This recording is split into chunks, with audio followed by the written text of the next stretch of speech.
go on by muscle memory, and even that's He trash. really does. Like there are times where he's just like, I completely forgot that I can assault in this. And I'm just like, how could you? Oh my god. Ooh, opens up with a dice grab, with a nice break grab, breaks his grid, and does a considerable amount of damage to Jyuuken. Yeah, those counters, especially when you do that to a shield. Oh no, you missed the instant jump C. Instant jump from 6C. Alright, we see Jyuuken trying to go for those yeah, setups. You gotta block that. And just runs up with the command grab, okay. Kupu. Ooh, there's DP. There's that dash C from Hyde to y'all up that does significant damage, and also a cross up if you will, right on top of your opponent's hitbox. Jyuuken opening his opponent up low. Yeah.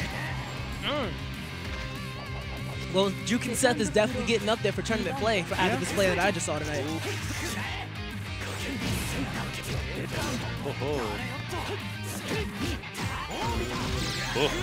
Ooh, does the EX Fireball to try and lock his opponent down. Yeah, and that was a very good throw bait. Just ran way up and then just decides to assault. Perfect. All right, Kupu is trying to apply pressure in the corner, and it just does not work as Jyuuken sees some daylight. Gets his opponent into the center. Oh, but we had the legal pause button, but just does not work. Wait a minute. Wait a minute. Okay, change. Oh no! I think you're supposed to charge that. Or I mean, increase as this game calls it. Oh! I can't tell if that was a missed input. I think maybe he was supposed to try to assault or something like that, and then that was a nice recovery, whatever it was.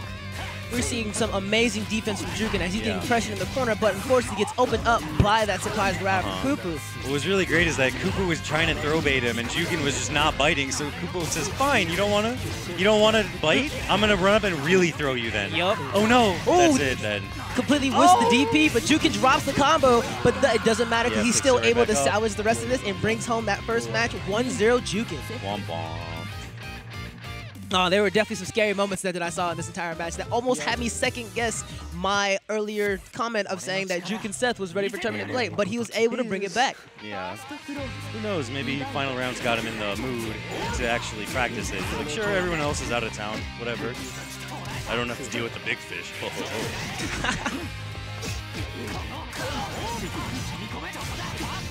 Oh my goodness, we are seeing some amazing textbook B&Bs from Hyde right now as Kupu is still applying that pressure, but gets opened up by that low from Jyuuken, and now he's continuing his onslaught as he continues to try and get rid of.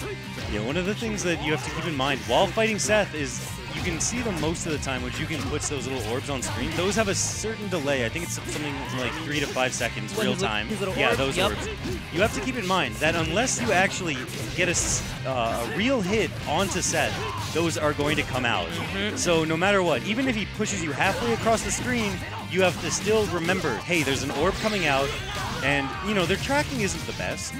But they have what I call loose tracking. So like they're a little bit worse than like Doom missiles, but if you're in block stun, if you're in the middle of a combo, they usually come directly towards you. Okay, good fighting your way out of that. Right, Jyuuken going first. Oh, there we go right there. Gets that clean hit and makes that orb disappear. Oh, wake up DP from Kupu. Very nice play. And that's gonna, Ooh, I knew it. Shift into a grab. Very nice reaction time for Jyuuken. That command grab is so nice. Oh, again with the wake up DP from Kupu. With that dash C, goes in with the onslaught from this. Ooh, we get the 3 shifts and depletion of EXS. Yep, and that's Kupu putting up 1 on the board. Ooh. And this is winner semis. Okay, so this is only going to be 2 out of 3. Are we going to? Well, I mean, wait. Oh, yeah, Jyuuken lost, so we can change. Enkidu, all right. Oh, yeah, because I was actually playing with him in casuals earlier, and his very first guy that he picked was, in fact, Enkidu, which was a little strange. I've never seen him play or anyone else aside from you play Enkidu. So it was definitely fun to play. Enkidu's definitely not a great character. He's good. And, you know, this is a pretty balanced game. You can make Enkidu work, but he's definitely not what I would call like a good character. Or not even like top 5. I mean, if you have to compare him to the rest of the roster, yeah, because isn't he one of the only characters that doesn't have an actual projectile to use against anyone else? He has no projectiles. And his run block, like just run up block, is part of Enkidu's staple for getting in, especially on characters like Hyde. Really, all Kupu has to do is throw a couple of. Interesting. I didn't think you'd get hit by that, especially. Oh yeah, and he does have a counter. That counter is ridiculous. Counter's not great either. It starts up in 8 frames. It's good. It'll throw your opponent across, and you can combo off the B version if you throw your opponent into the corner. But once again, not really a great character unless you have meter, in which it makes his counter start. Okay, that was a good thrust. It makes his counter start up in like 1 frame instead of 8, you know, which is way better.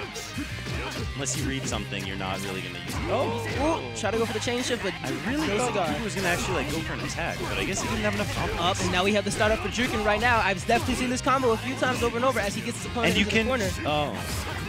And that's an overhead if you charge that 5C. And this is one of his B&B combos if it's... Okay, good stuff. Yeah, I don't want to be in that situation. Oh, very nice reaction time from Jyuuken. Wow. And then Jyuuken brings us home 2-1. Ooh. Now you were saying about that corkscrew, because what I learned today about that amazing corkscrew is that it starts low and then force function? Yeah, that it starts low and then goes high. And because he was hitting me with that a lot. Like he would go from overhead and then immediately to the corkscrew. At least what he was telling me.